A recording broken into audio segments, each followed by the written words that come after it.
যেমন কর্ম তেমন ফল, অহংকারের পতন ঘটেছে কুমিল্লা ভিক্টোরিয়ান্সের। দর্শক, এবার লাইভে এসে ফাইনাল ম্যাচ হেরে যাওয়া নিয়ে কি বললেন ইমরুল কায়েস, যা মুহূর্তে ভাইরাল। দর্শক, 5 নম্বর শিরোপা নিজেদের গড়ে তুলতে কাল পরছন বরিশালের বিপক্ষে মাঠে নেমেছিল কুমিল্লা ভিক্টোরিয়ান্স। তবে 5 নম্বর শিরোপাটি নিজেদের গড়ে তুলতে পারলো না কুমিল্লা ভিক্টোরিয়ান্স, যেখানে এর আগে 4-4 ফাইনাল খেলেছে, 4 বার ফাইনালে জিতেছে কুমিল্লা ভিক্টোরিয়ান্স। তবে 5 নম্বর ফাইনালে এসেই যেন রীতিমতো হার গ্রহণ করতে হয়েছে কুমিল্লা ভিক্টোরিয়ান্সের, কারণ এর আগে 3টি শিরোপা জিতিয়েছিলেন বাংলাদেশের হাটিটার ব্যাটসম্যান ইমরুল কায়েস। যে ইমরুল কায়েসকে এবারের বিপিএলে পাত্তাই দিল না কুমিল্লা ভিক্টোরিয়ান্স, যেখানে একের পর এক ম্যাচ তাকে ডাগ আউটে বসিয়ে রেখেছেন, আবার অধিনায়কত্ব থেকেও সরিয়ে নিয়েছিলেন নাফিসা কামালের দল কুমিল্লা ভিক্টোরিয়ান্স। তাই তো ফাইনাল ম্যাচ হেরে যাওয়ার কারণে লাইভে এসে ইমরুল কায়েস বলেন, অহংকার বেশি করলে এমন হওয়াই উচিত। যদি আমাকে নিত আমি অবশ্যই সর্বোচ্চটা দিয়ে খেলতাম, আমাকে নিলে এবারের শিরোপাটাও কুমিল্লা ভিক্টোরিয়ান্সের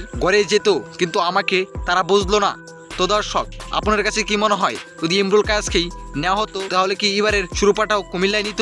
অবশ্যই জানাবেন আপনার মতামত আমাদের এই ভিডিওর কমেন্ট বক্সে। ধন্যবাদ।